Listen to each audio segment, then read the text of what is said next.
থানা পোবা, জেলা রাজশাহী। আমার গ্রাম মথুরা। মথুরাতে ছোটোখাটো যেই সমস্যায় হোক না কেন গ্রামের লোকজন আমার কাছে যায়। এটা গ্রামে খোঁজ দেবেন তাও বলবে এই কথা। তে পাড়াপড়শি এক ছেলে ইটের ব্যবসা করে, পাট খোয়া সব ব্যবসা করে। তো ওনার ইট নিয়ে একজন টাকা দিছে না, সুজন টাকা দিছে না। তো উনি আমাকে এক পর্যায়ে ডেকে নিয়ে যায় যে আমার টাকাটা দিছে না, একটু মামা টাকাটা একটু উদ্ধার করে দেন, বা কি কারণে দিছে না একটু জানিয়ে আসে। দিয়ে আমি এক পর্যায়ে ওখানে যাই। এক পর্যায়ে জেলে ওর সাথে বলছি, সুজন এদিকে আসো, তুমি এর টাকাটা কিসের জন্য দিছো না? বলছে যে আমাকে 2 নম্বর ইট দেওয়ার কথা, 3 নম্বর ইট দিয়েছে। তো 3 নম্বর ইট দিয়েছে মানে এখানে তোমাকে 2 নম্বর ইট ওই ছেলে বলছে দিল না, আমি 2 নম্বর যদি 3 নম্বর প্রমাণ করতে পারে আমি ভাটার সমস্ত ইট মাংনা দিয়ে দেবো।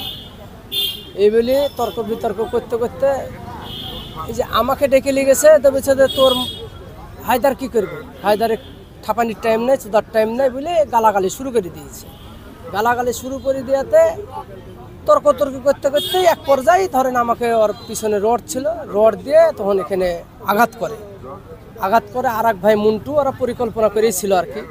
মুন্টু এসে আমার এখানে একটা যে ক্ষত আছে, এই ক্ষততে আবার রড দিয়ে মেরে দিয়েছে। তারপরে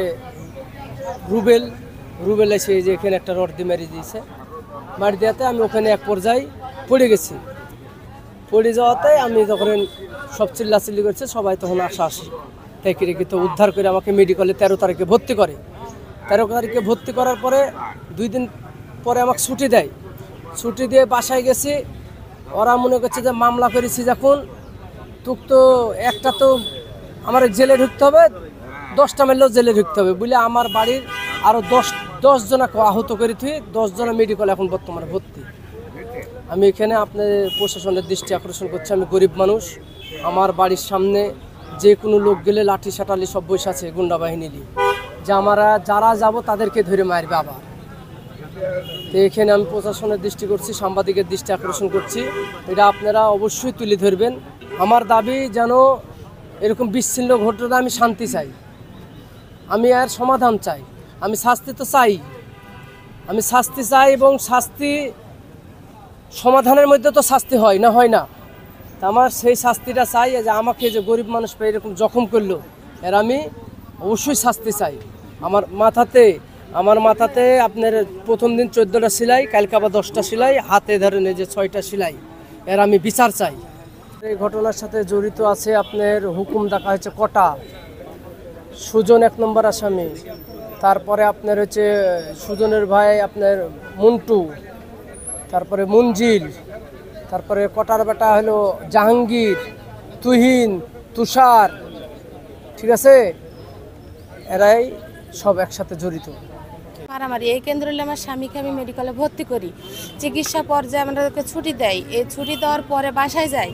বাসায় যাওয়ার পর ওরা ধরেন যে বলছে যে মামলা করেনি থানাইতে, যখন ওরা কোর্টে করেছে কি কোথায় করেছে, যখন ওরা আমাদেরকে জেলি খাটা যদি লাগে এতটুকু তাহলে সব আরও আমরা 10টা খুন করলেও 5টা করলো আমরা মাইরিগানে বের হলো জেল খাটবো। তাই বলে ওরা 20-25 জন আসি আমাদের বাড়ির ওই আপনার কটার ছেলেরা হলো সুজন, তারপর হলো মুন্টু, মঞ্জিল, রুবেল, তারপর হলো জাহাঙ্গীর, রায়হান, মানে অনেকেই আসি আপনার সব অস্ত্রপাত, মানে সব চাইনিজ কুড়াল, তবল, হাসি সব নিয়ে মানে আমাদের এখানে এসে বাড়ির পুরে, একদম বাড়ির পুরে, ওদের হাফ কিলোমিটার ভিতরে বাড়ি, আর আমাদের বাড়ির পুরে এসে আমাদেরকে সব বাড়ির সবাইকে ওই সব চাইনিজ কুড়াল দিয়ে আর হলো আপনার তবল দিয়ে হাসি দিয়ে সব ফোন করেছে। যে আমাদের মাথাতে